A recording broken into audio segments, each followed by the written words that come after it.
My husband looked me dead in the eyes and said, "You know what your problem is. You feel nothing. Diane feels everything." I set down my coffee mug, slowly, because if I moved too fast right then, I wasn't sure what I would do. "She cried at our last quarterly presentation," he continued, loosening his tie like he was settling in for a long explanation I hadn't asked for.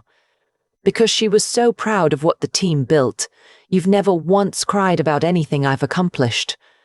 His name is Oliver. We'd been married 11 years, and Diane was his firm's new managing director, the one he'd been mentoring, the one whose name had been appearing in our conversations the way a slow leak appears in a ceiling, first just a mention, then a stain, then one day you look up and realize the whole structure is compromised. I didn't cry. He was right about that. What I did instead was smile, the way I'd learned to smile in the 11 years I spent building a life around a man who apparently needed someone to weep at his PowerPoint slides. "You're right," I said. "I probably don't feel things the way Diane does." He seemed almost disappointed that I didn't fight back. He picked up his briefcase and left for work, and I sat at our kitchen table in our house in Naperville, Illinois, and stared at the oak tree in the backyard that we planted the year we moved in, the one that now had branches thick enough to shade the whole yard. Some things grow quietly.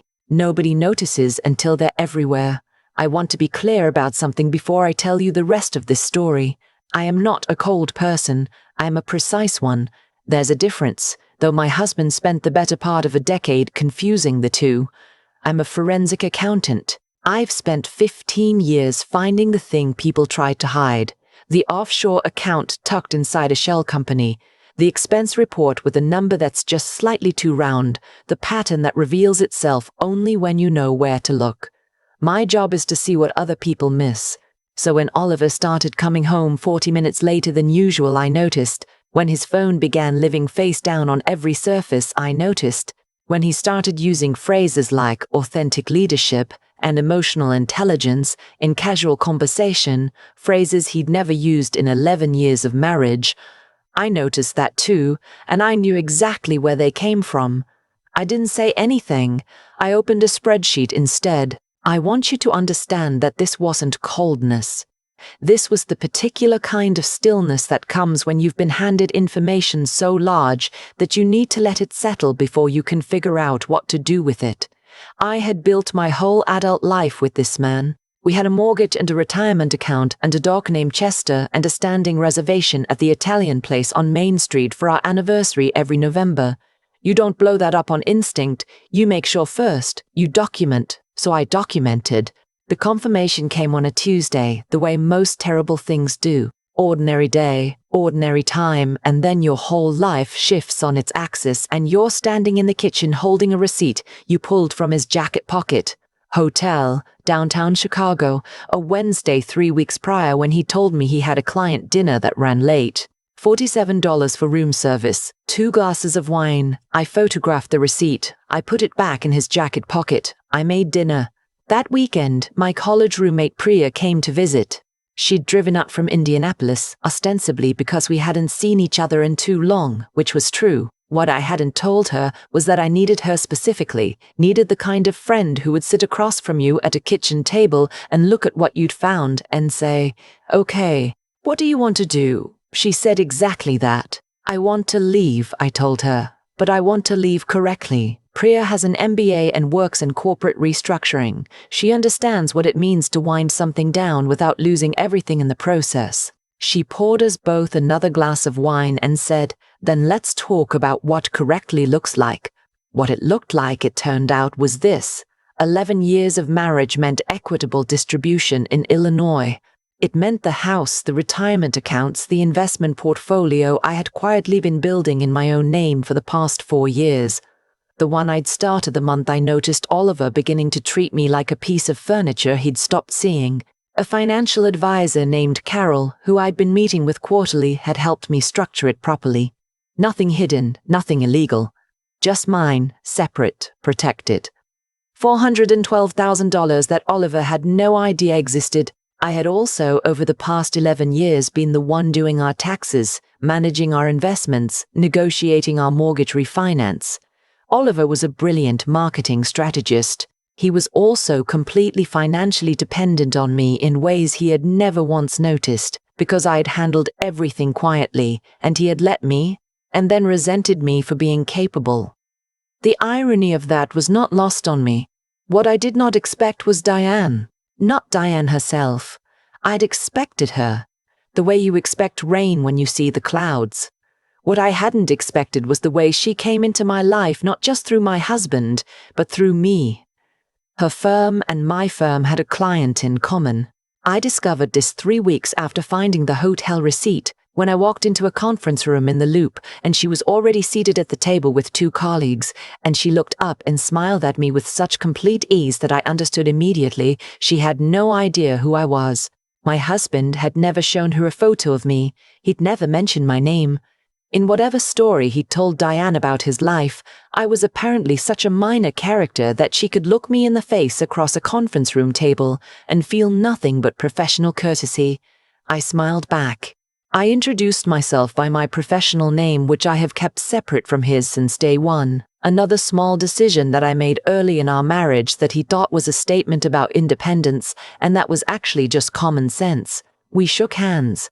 We sat through the same 3-hour meeting. I watched her speak and understood immediately why my husband was drawn to her. She was magnetic in the way that people who've never had to be invisible are magnetic. Everything she felt showed on her face. She laughed loud, argued harder, teared up briefly when the client talked about how much this case meant to his family. She was genuinely, authentically present in a way I recognized as real, not performance. And my husband had used that realness as a weapon against me, had held it up and said, "This is what you're not." I drove home in silence.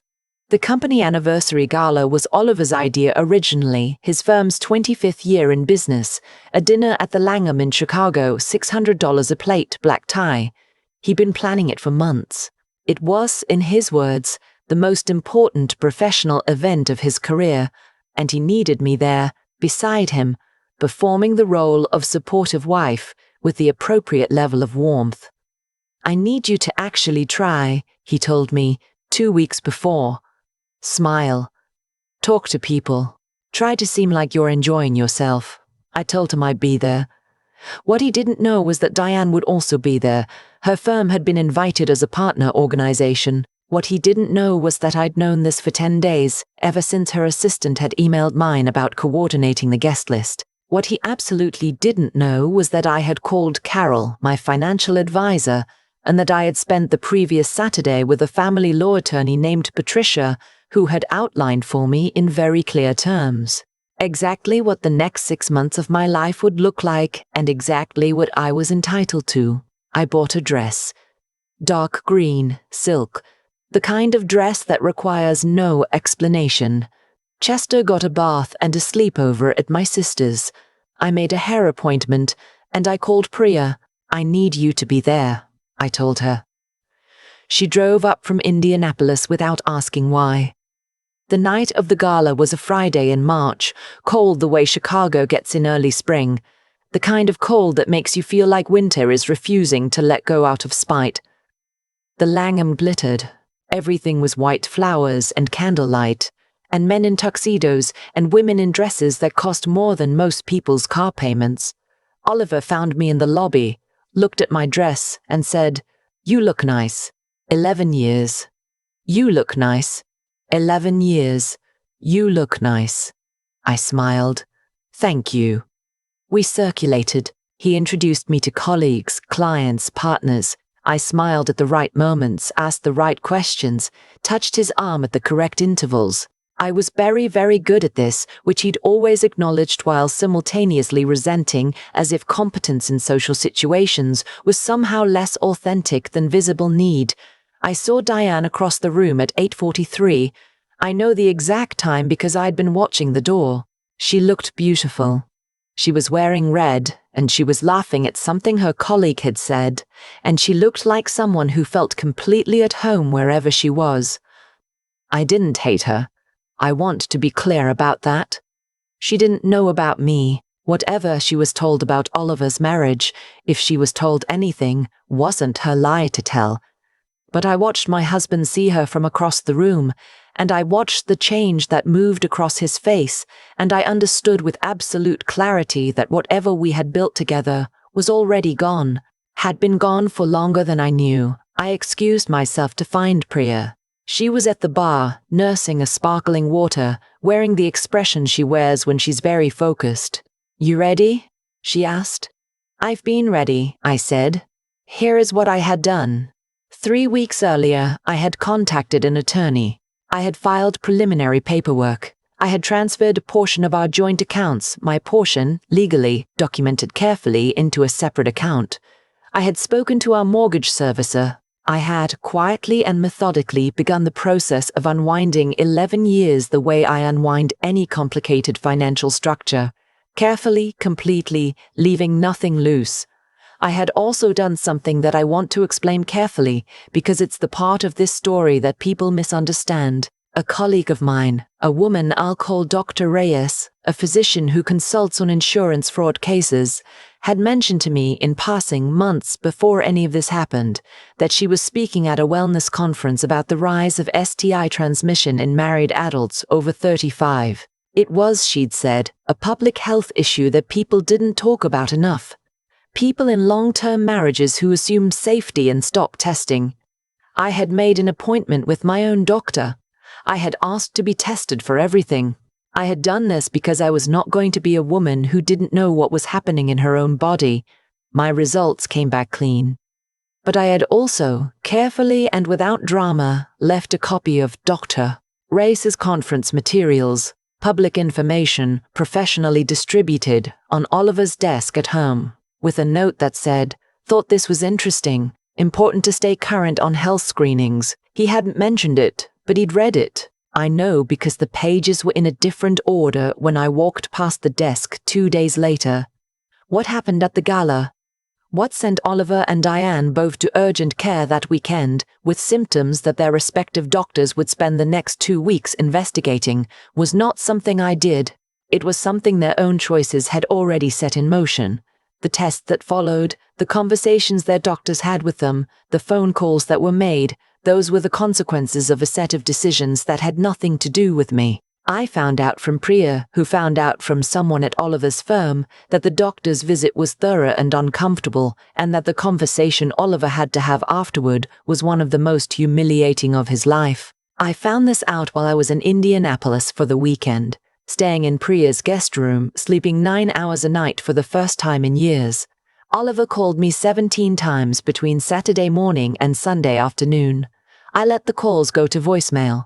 On Sunday evening, when I was back in Naperville, I listened to all 17 messages in order, the way you read a document from beginning to end before you make a single mark on it.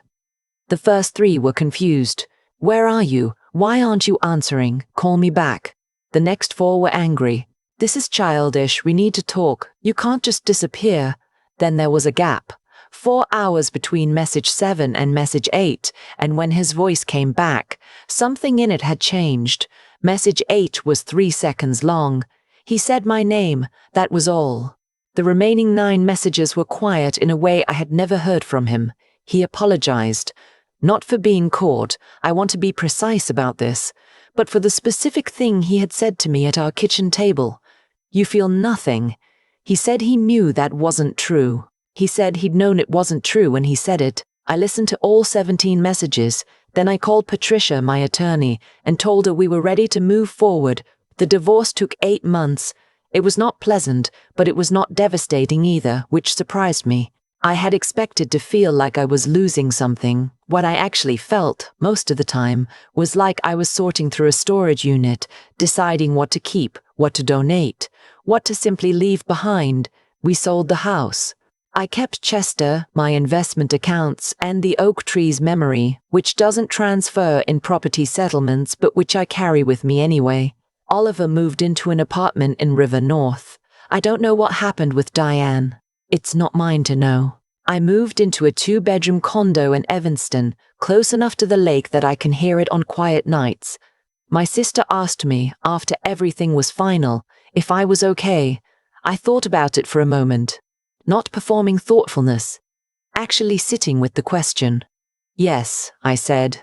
"I think I genuinely am." She looked at me like she was checking for cracks. "You never cried," she said. "No," I said. I didn't. I didn't tell her what I told Priya, the night we sat in her kitchen in Indianapolis with the lights low and the kind of silence that only exists between people who've known each other for 20 years. I'd said, the thing about being precise is that you don't need to fall apart to feel something. You just need to be very, very clear about what it is. Priya had raised her glass. I raised mine. Outside, the Chicago winter was doing its thing, enormous and cold and completely indifferent to any of our small human disasters. But inside it was warm and I was fine. And the next morning I had a 9 a.m. call with a new client whose books didn't add up, and I was looking forward to it. I always find what's hidden. That's the thing about me that Oliver never understood. It's not that I feel nothing, it's that I feel everything precisely and I know exactly what to do with it. People ask me sometimes, not often, but sometimes, whether I regret not fighting back sooner, whether I wish I'd screamed at Oliver the morning he sat across from me at our own kitchen table and told me I was emotionally deficient, whether I wish I'd thrown something, said something cutting, made him feel even a fraction of what I felt in that moment. I don't. And I thought about this enough to know why. What Oliver said to me that morning wasn't actually about me. It was about him, about the story he needed to tell himself to justify what he was already doing. When someone needs you to be smaller so they can feel larger, the worst thing you can do is argue about your size. You just quietly go about the business of knowing exactly how much space you actually take up. That's what I did, not out of weakness, out of precision.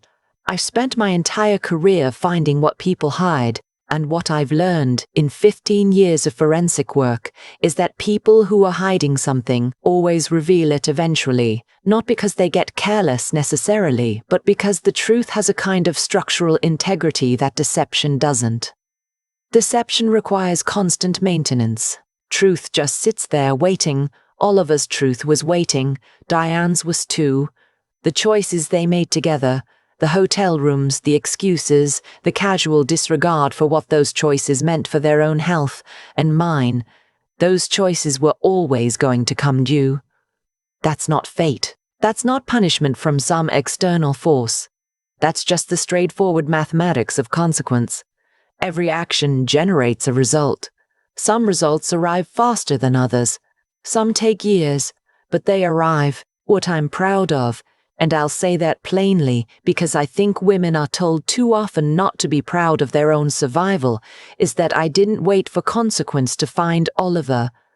I focused on what I could actually control, my finances, my legal standing, my health, my next chapter. I let the rest follow its own logic.